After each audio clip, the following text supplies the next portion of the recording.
자, 예전에 제가 사역했던 교회에서 참 힘들었던 때가 좀 있었어요. 설교 준비를 5분도 해본 적이 없을 정도로 교회 사무실에서 설교 준비를 5분도 해본 적이 없어요. 시도해봤었는데 한 3분 하다가 다른 일들을 해야 할 만큼 일이 너무 많았어요. 그러니까 교회 행정일이 굉장히 많았어요. 거의 뭐 컴퓨터 앞에 하루 종일 앉아 있었습니다. 하루 종일 행정일하고 순방 다니고 행사 만들고 또 행정일하고 이렇게 지냈어요. 그래서 저녁 늦게 퇴근을 하고 밤 늦게서야 설교 준비를 했습니다. 그때는 너무 바빠서 지인들하고 연락도 별로 안 했어요. 그리고 사역자가 아니라 회사원 같았습니다. 어느 날 밖에서 걸어가다가 무심코 하늘 위를 쳐다봤어요. 뭉게뭉게 구름이 낀 그 푸른 하늘을 봤는데 그 하늘을 보니까 그제서야 제가 숨을 쉬고 있다는 것을 알아차렸어요.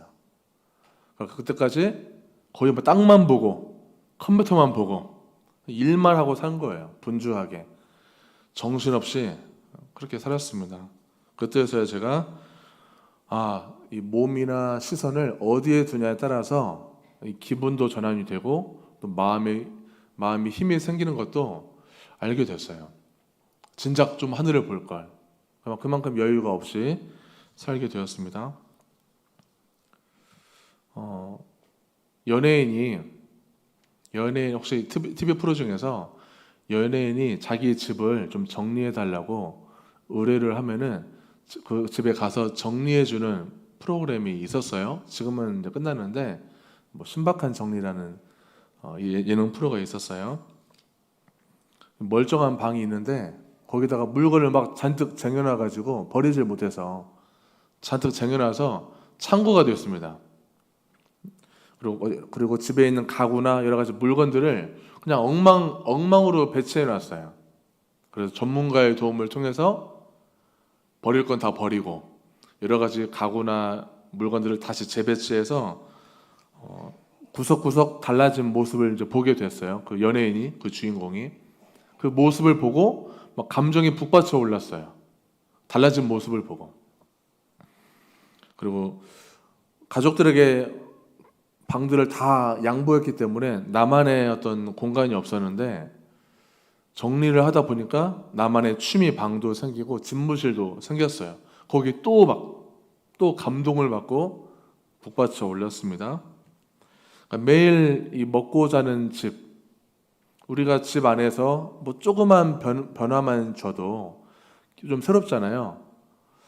근데 집을 완전히 확 바꾸고 나니까 매일 내가 먹고 자는 그런 집인데도 불구하고 그런 물리적인 변화를 통해서 치유가 일어나는 것을 경험을 한 거예요. 그 작은 공간, 작은 변화에도 사람은 마음이 바뀌기도 하고 또 새로워지기도 합니다. 우리 교회에서도 자리가 참 중요해요. 이 자리에는 마음이 들어 있습니다. 성도님들이 지금 앉아 있는 자리에도 마음이 다 들어 있어요. 예배를 드리러 오면은 늘 우리는 항상 앉던 자리에 앉으려고 하는 습관이 있어요. 왜 그럴까요? 내가 앉던 자리가 익숙해요. 익숙하면은 편안함을 느낍니다. 그래서 늘 앉던 자리만 앉아요. 내가 이 자리 내 자리 이렇게 내 이름을 써놓지 않더라도 암묵적으로 여긴 내 자리 이렇게 정해놓고 우리는 거기만 앉습니다. 제가 전에 사역했던 교회에서 어떤 유명한 권사님이 계세요. 아멘으로 유명해요. 왜 아멘으로 유명하냐면은 예배 때마다 아멘, 아멘 아주 큰 소리로 아멘을 열심히 하는 그 권사님이 있어요. 새벽기도도 하루도 안 빠져요. 그리고 그 권사님이 늘 앉던 그 고정 자리가 있어요. 항상 거기만 앉아요. 근데 어느 날 다른 분이 그 자리에 앉았어요. 다른 분이. 근데 권사님 그걸 보고 화가 나서 그 사람을 잡아서 일으켜서 여기 내 자리야! 밀쳐버렸어요. 힘으로. 그분 넘어졌어요. 제가 그 모습을 멀리서 봤는데 참 너무 안타까웠습니다. 마음도 아프고. 내 편안한 자리, 내 공간, 이 공간을 소유하고 싶은 마음이 과해지면은 우상이 될 수 있겠구나, 이런 마음이 들었어요. 저희 교회도 제가 그동안 사역했던 교회를 다 거쳐 생각해 보면은 꼭 아멘을 하시는 분이 꼭 한 분씩은 꼭 있어요. 저희 교회는 누가 계실까요? 저희 교회 누가 계신가요? 다 한쪽 방향을 쳐다보고 있네요. 김인원 장로님 당첨입니다. 네. 저희 교회 김인원 장로님 임명하셨나요? 아멘 장로님으로? 만약 안 했다면 제가 임명하겠습니다. 오늘 우리 김인원 장로님께서 아멘을 정말 열심히 하세요. 아까도 찬양하시면서 아멘 하실 때마다 힘이 됐어요. 참 감사합니다. 그러면 우리가 어떤 마음으로 이 자리에 앉았든지 간에 혹시 무심코 앉았을지라도 지금이라도 이 자리가 은혜를 사모하는 자리로, 진리의 말씀을 듣고자 하는 자리로 변화되기를 소망합니다. 감사합니다. 자, 오늘 본문 1절 같이 보겠습니다. 1절입니다. 예수께서 성령의 충만함을 입어 요단강에서 돌아오사 광야에서 40일 동안 성령에게 이끌리시며. 아멘. 자, 오늘 본문을 보면요, 여러 장소가 나옵니다. 사단이 예수님을 시험을 할 때 장소를 옮겨가면서 시험을 해요. 예수님께서 어디에 계셨냐면은 요단강에 계셨어요. 이 요단은 어떤 곳이냐면은, 요단은 하늘이 열리고 성령이 비둘기같이 내렸던 곳이에요. 하나님께서 예수님을 향해서 내 사랑하는 아들이라고 하셨던 곳입니다. 그 기적의 장소예요. 황홀한 장소, 명소 같은 곳이에요. 사람도 명소에 가면은 사진을 꼭 찍고 사진을 꼭 남기고 맛집 찾고 오래 머물고 싶은 마음이 있어요. 예수님도 그곳에서 이 공생애를 시작할 때 이 요단에서 하나님의 음성을 듣고 오래 머물고 싶은 마음이었을 것 같은데, 예수님은 그곳을 떠나서 광야라는 이 굶주림의 자리로 나아가셨습니다. 광야라는 곳은 사람이 거주할 수 없는 황무한 땅입니다. 오늘날 이 그리스도인들은 욕망의 자리나 또 위로와 축복의 자리는 머물고 싶어 하는데, 이 고난의 자리를 일부러 가질 않습니다. 그런데 예수님은 이 고난을 가까이 하고자 광야로, 고난의 자리로 나아가셨는데, 그 고난을 가까이 하는 예수님을 좀 들여다보도록 하겠습니다. 2절과 3절 같이 보겠습니다. 마귀에게 시험을 받으시더라. 이 모든 날에 아무것도 잡수시지 아니하시니 날수가 다함에 줄이신지라. 마귀가 이르되 내가 만일 하나님의 아들이거든 이 돌들에게 명하여 떡이 되게 하라. 예수께서 아멘. 예수님께서 이 광야에 가셔서 뭘 하셨냐면은 금식하셨어요. 40일 동안 금식 기도를 하셨습니다. 예수님은 금식하면 상태가 어떻죠? 매우 배고파요. 예수님은 매우 배고프셨어요. 지극히 인간이셨어요. 우리가 느끼는 것 똑같이 느끼시는 분이십니다. 예수님께서 공생의 사역을 시작하시고 나서 십자가 죽음을 향해서 사역을 해 나갈 텐데 기도하지 않고는 준비할 수가 없었어요. 이 십자가 죽음이라는 것은 인간의 의지로 감당할 수 없는 사건입니다. 40일 금식 때문에 허기졌지만 예수님은 성령에 이끌리시는 성령 충만한 상태였어요. 사단은 성령 충만해도 공격을 해요. 아무리 성령 충만하더라도, 은혜 받고 돌아간다 할지라도 그 틈을 비집고 들어와서 공격을 합니다. 예수님의 약점을 건드리죠. 지금 현재 예수님의 약점이 어느 부분이죠? 배가 무지 고픈 부분이에요. 첫 번째 시험은 떡으로 시험을 합니다. 네가 만일 하나님의 아들이라면, 이렇게 말을 시작해요. 돌을 떡으로 만들어. 사단은 예수님이 하나님의 아들이라는 것을 이미 알고 시험을 거는 거예요. 돌을 떡으로 만드는 것은 하나님의 아들이 가진 신적인 권능입니다. 예수님께서 그 신적인 권능을 갖고 있기 때문에 돌을 떡으로 만드는 일 얼마든지 쉽게 할 수 있는 분이에요. 그런데 이 본성을 자극을 해서 욕구를 채우도록 유혹을 하는 것은, 이거는 사단이 예수님께 거는 첫 번째 시험이에요. 예수님께서 분명히 이 땅 가운데 오신 목적은 구원하시기 위해서, 영혼을 살리기 위해서, 그러려면은 본인이 죽어야 하는 원대한 계획을 가지고 이 땅에 오셨는데, 그분한테 단지 인간의 욕구를 채우기 위한 신적 본능을 보여달라, 이 요구는요, 예수님의 모든 구원 사역들, 그 구원 계획을 다 숲으로 돌리게 하려고 하는 의도를 가지고 있어요. 예수님은 인간의 욕망을 채우기 위해 오신 분이 아니에요. 저의 이 몸을, 이 통통한 몸을 근육질 몸매로 삽시간에 빨리 만들어주세요. 열심히 우리가 1년 동안 심고 물 주고 한 것들 100배, 1000배로 대박나게 해주세요. 이러한 우리의 욕망을 채우기 위한, 그것 때문에 오신 분이 아니란 거예요. 자, 4절 말씀, 예수님의 대답, 이 첫 번째 시험에 대한 예수님의 대답을 보겠습니다. 4절입니다. 예수께서 대답하시되 기록된 바 사람이 떡으로만 살 것이 아니라 하였느니라. 아멘. 자, 예수님께서는 이 시험을 이기기 위해서 하나님의 말씀, 구약의 말씀을 인용을 하십니다. 신명기 8장 3절 말씀을 인용하셨어요. 같이 한번 읽겠습니다. 신명기 8장 3절.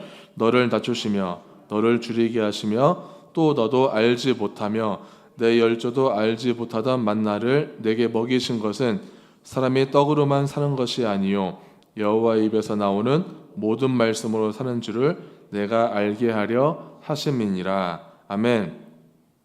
예수님이 구약의 말씀을 인용한 것은 분명히 뭔가 생각을 하고 의도를 가지고 말씀을 하신 거예요. 이스라엘이 광야 사막 가운데 굶주리고 고통당할 때 하늘에서 만나를 주셨습니다. 가장 배고플 때 만나를 주셨어요.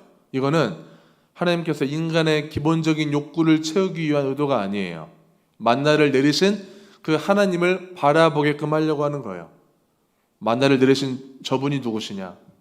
만나를 내리신 하나님의 마음이 무엇이냐? 그 전능하신 하나님, 그 위대하신 하나님의 말씀대로 따라 살도록 하기 위해서, 그걸 알려주기 위해서 만나를 주신 것입니다. 예수님의 권능은 어떤 기교한 기막힌 그 기적을 일으키는 신적 권능이 아니라, 예수님이 가지고 있는 권능은요, 대속적 죽음을 위한 구원이에요. 죽으러 가는 게 권능인 거예요. 그때까지, 그 사역까지 버티고 견디고 사역하는 모든 것들이 예수님의 권능인 것입니다. 본능적인 욕구를 채우도록 신적 권능을 행사하려고 하는 유혹은 구원 계획을 전부 다 중단시키려고 하는 의도가 담겨 있어요. 예수님 분명 배고팠어요. 너무 굶주렸어요. 그러나 성령의 지배를 받으셨습니다. 성령이 충만하면은 우리가 가지고 있는 본능, 본성, 그것도 이겨낼 수가 있는 것입니다. 우리도 성령에 이끌려서 이 본성조차도 이겨내고 참아내는 은혜가 있기를 소망합니다. 자, 5절에서 7절은 제가 읽겠습니다.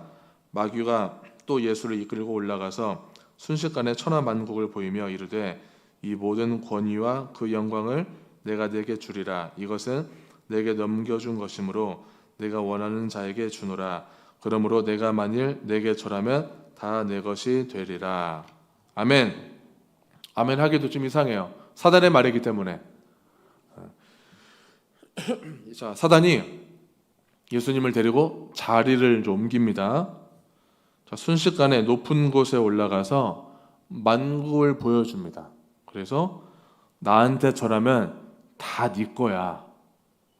두 번째 시험이에요. 만국을 보여주면서 다 주겠다고 했어요. 이것은 인간들이 누구나 다 사망으로 걸어가는 그 길, 너도 가봐. 너도 걸어가. 죄인이 추구하는 욕망은 단시간에 우리가 원하는 그 자리, 단시간에 쾌락, 물건을 차지하는 거예요. 이 욕망이 인간의 내면 밑바닥에 박제되어 있어요. 누구도 자유로울 수 없어요. 언제든지 우리는 그 욕망이 튀어나와서 끌어당깁니다. 우리가 원하는 그 권력의 자리 탐하고 싶어지고, 쾌락, 나에게 즐거움을 주는 것 빨리 만족을 느끼고 싶어 해요. 예수, 너도 사람이야. 모두 다 이렇게 사니까 너도 똑같이 욕심내면서 살다가 똑같이 인생을 끝내라는 거예요. 이 사단의 음성이 지금 우리에게도 향해 있습니다. 네가 크리스찬? 아무리 훌륭한 크리스찬이어도 캐보면은, 털어보면 다 똑같아. 경건하게 살 필요가 없어. 한 번뿐인 인생 원하는 대로 다 살아. 이렇게 얘기하고 있어요. 그러니까 우리의 가치를 하나님 안에서 정말 위대하고 멋진 인생, 멋진 존재를 아주 하찮고 무가치하게 만드는 속셈입니다. 한 번만 절하면 얻을 수 있어. 한 번만 아부하면, 눈 딱 감고 한 번 절하면 얻을 수 있는 거야. 이거는 세상을 향해 굴복하는 것이 아니야. 이게 지혜로운 거야. 이게 지혜야. 세상 사는 지혜야. 지혜로운 거라고 속삭입니다. 사단이 인간을 망하게 하기 위해서 가난도 줘보고, 병도 들게 해보고, 사업도 실패하게 해보고, 여러 가지 사고도 쳐보고, 이렇게 인간을 되게 힘들게 하는데, 힘들게 할수록 인간이 망하지 않고요, 더 믿음이 강해지는 거예요. 어떻게 하면 망하게 할 수 있을까? 사단이 꾀를 냈어요. 인간에게 풍족함을 줘보자. 풍족함을 줬더니 알아서 하나님을 안 찾고 알아서 망하는 거예요. 사단은 우리에게 끊임없이 유혹하고 우리의 약점을 파고들어서 망하게 합니다.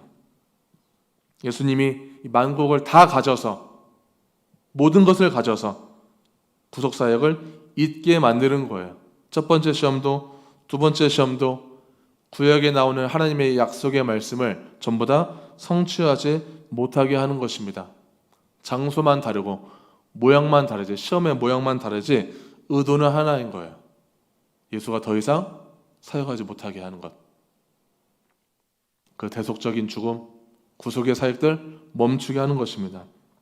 이 시험도 신명기 6장 13절의 말씀을 인용해서 이겨냅니다. 근데 8절 말씀, 오늘 8절 같이 보도록 하겠습니다. 예수께서 대답하여 이르시되 기록된 바 주 너의 하나님께 경배하고 다만 그를 섬기라 하였느니라. 아멘. 사단은 결코 경배의 대상이 될 수 없음을 확실하게 얘기하고 있어요. 눈에 보이는 물질이나 권력을 준다고 유혹을 하지만 시공간을 초월하시는 하나님을 경배할 때 우리는 참된 권세를 얻고 영광과 행복을 얻을 수가 있는 것입니다. 그러니까 첫 번째 시험에서 또는 두 번째 시험에서 공통점, 예수님은 분명히 말씀으로 물리쳤어요. 내 나름대로 신앙생활 오래 했기 때문에 선과 악을 분별하는 나름의 판단력, 나만의 양심, 나만의 노하우, 연륜, 이런 것들로 신앙생활을 한다? 사단의 뜻을 분별해낸다? 이건 교만한 것입니다. 우리는 한계가 있어요. 우리는 내 판단이 틀릴 때가 많아요. 헷갈릴 때가 되게 많습니다. 조금만 비틀면 금방 넘어가요. 우리는 사람마다 구멍이 다 있어요. 약점이 다 있습니다. 그것만 건들면 지갑이 열려버려요. 그냥 그것만 자극하면은 우리 마음이 활짝 열려서 속수무책으로 당하는 부분이 우리 모두에게 다 있어요. 그 구멍을 알고 계시나요?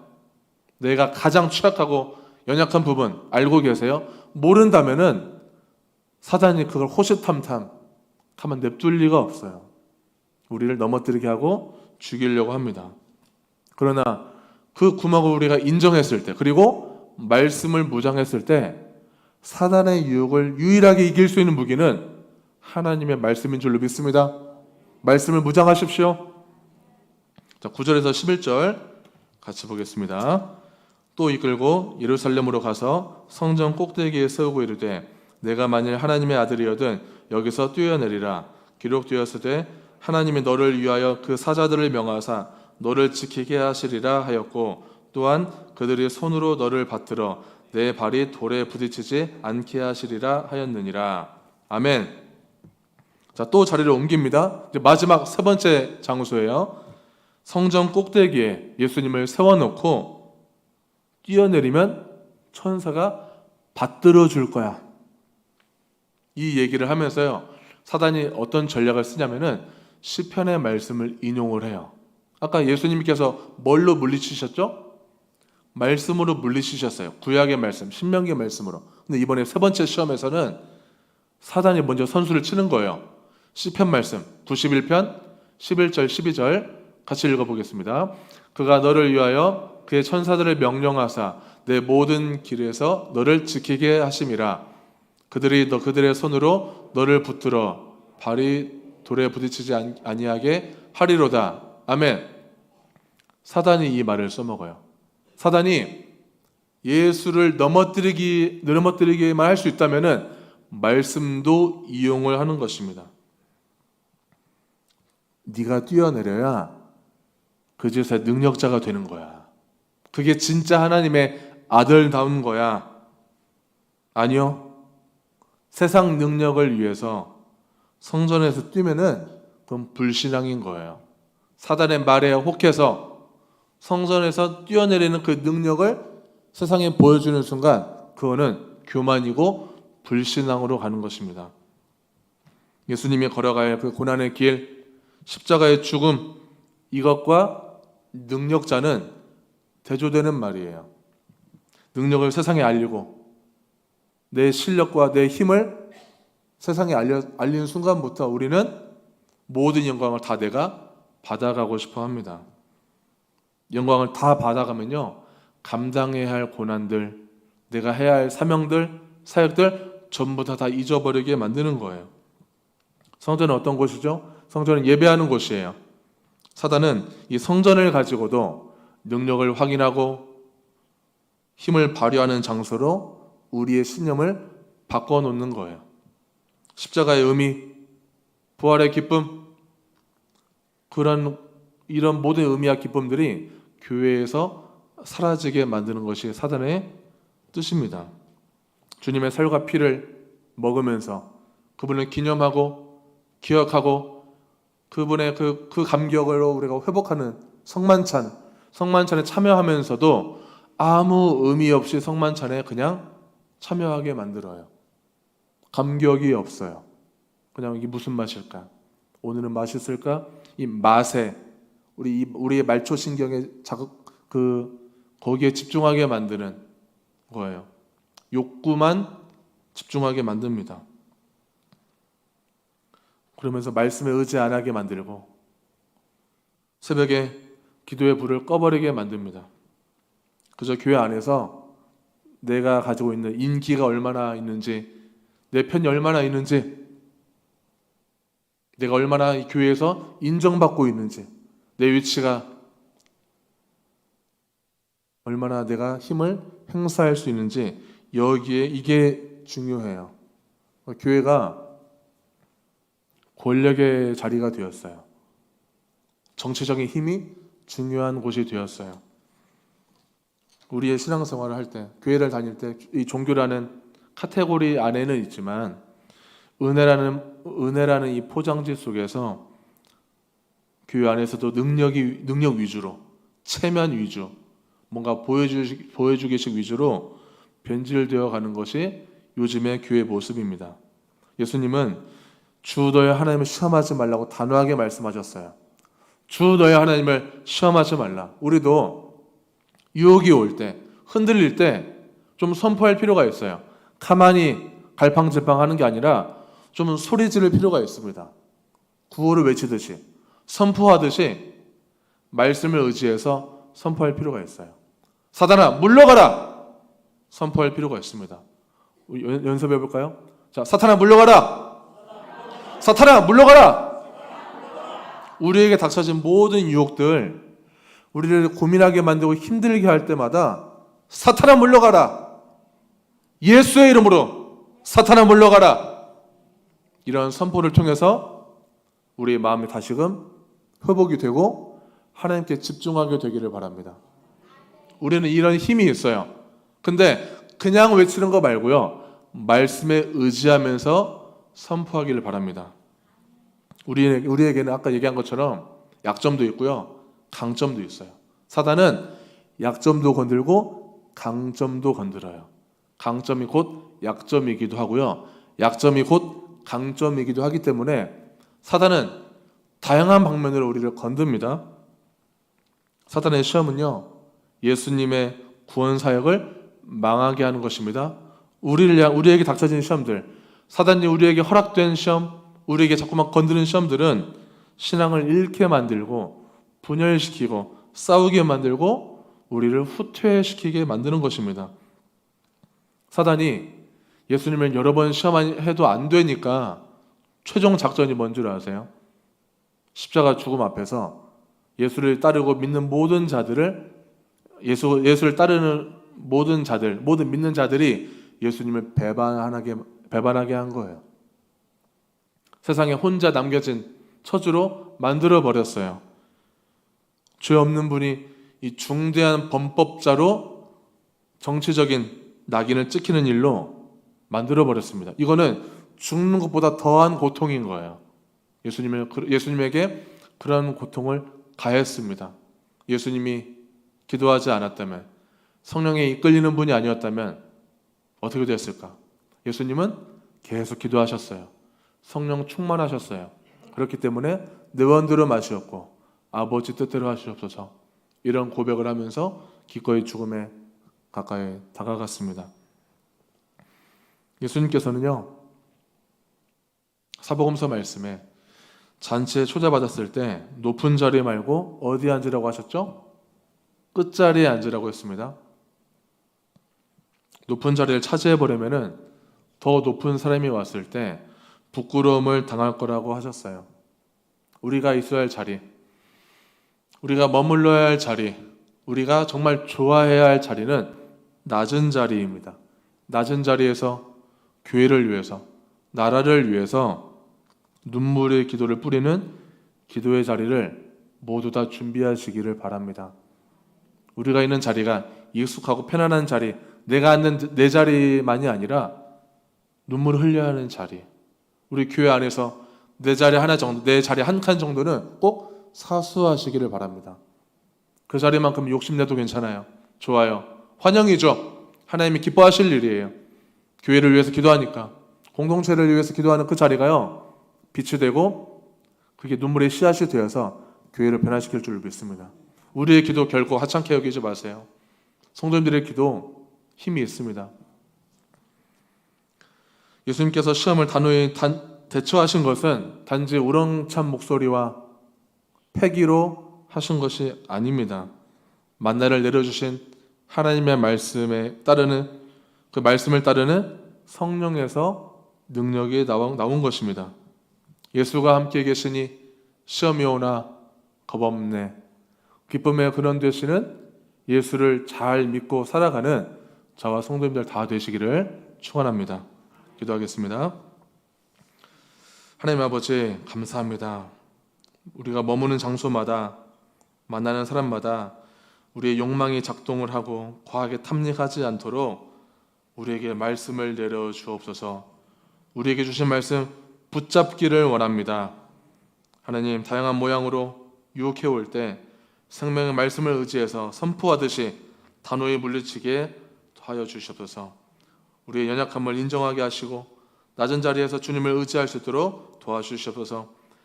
생사화복의 주관자이신 주님께 간절히 간구합니다. 우리 김영생 선교사님의 의식이 깨어나게 하시고 회복으로 인도하여 주시옵소서. 신영균 집사님의 건강을 책임져 주시옵소서. 왜 이런 일이 일어나는가 원망하기보다 이런 일이 나에게도 일어날 수 있사오니 주님 뜻대로 하여 주시옵소서. 주님 뜻 다 알 수 없지만 나를 향한 위대하신 주님의 계획, 그 사랑을 경험할 수 있도록 도와주시옵소서.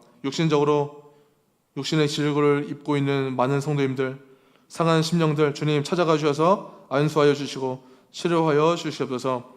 오늘 기도와 척성으로 섬기신 삼법구역에 성령을 부어주셔서 몸도 마음도 강건케 하시고 예배드림을 기뻐하면서 말씀으로 하나 되는 구역 될 수 있도록 도와주시옵소서. 주님, 예배를 마치고 편안한 각자의 집으로 안식처에 돌아갑니다.